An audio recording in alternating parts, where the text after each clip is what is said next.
السلام علیکم۔ آج میں آپ کو بتاؤں گا ایک لڑکے کی کہانی۔ ایک دفعہ کا ذکر ہے کہ ایک گاؤں میں ایک لڑکا رہتا تھا۔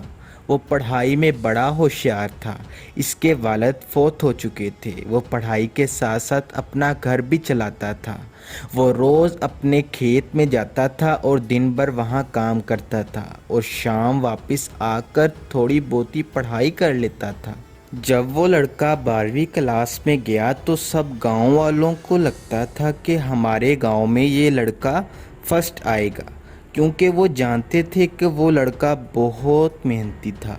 تو 12ویں کا جب ایگزام آیا اور اس نے بھی دیا، اور جب اس کا رزلٹ آیا تو وہ ایک وجہ سے ایک سبجیکٹ میں فیل ہو گیا۔ جب گاؤں والوں کو پتہ لگا تو سب گاؤں والوں نے اس کو تانے مارے اور خوب مذاق اڑایا۔ وہ جب بھی اپنے گھر سے کھیت کی طرف جاتا تو سب اسے تانے دیتے۔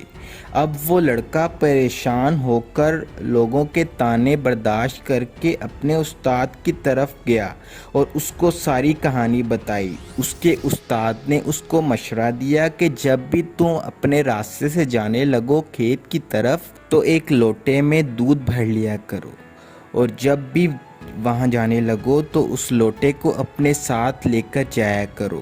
لڑکے نے ایک دن ویسا ہی کیا۔ وہ جب بھی اس راستے سے گزرتا تھا تو اس کو تانے سننے کو ملتے تھے، لیکن اس بار اس نے اس لوٹے کو فوکس اتنا کیا کہ اس نے ایک بھی بوند اس سے گرنے نہ دی، اور اس کو لوگوں کے تانے سنائی ہی نہیں دیے۔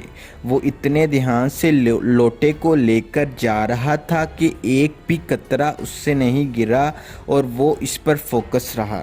تو اس کہانی سے ہمیں یہ سبق ملتا ہے، جسے انگلش میں مورل لیسن کہتے ہیں، کہ اپنے کام میں اتنے گم ہو جاؤ، اتنا فوکس ہو جاؤ کہ باقی چیزوں کا آپ پر اثر ہی نہ ہو۔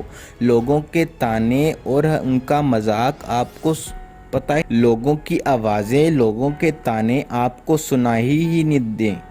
جیسے ایک کیمرہ ہوتا ہے جو صرف اپنے سبجیکٹ کو فوکس کرتا ہے، باقی ساری چیزوں کو بلر کر دیتا ہے، تو آپ کو بھی کام کو بھی اور اپنے ٹارگٹ پر اتنا فوکس کرنا ہے کہ باقی تمام چیزیں خود بخود بلر ہو جائیں گی۔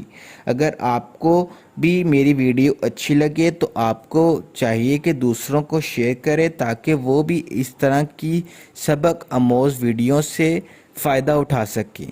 اللہ حافظ۔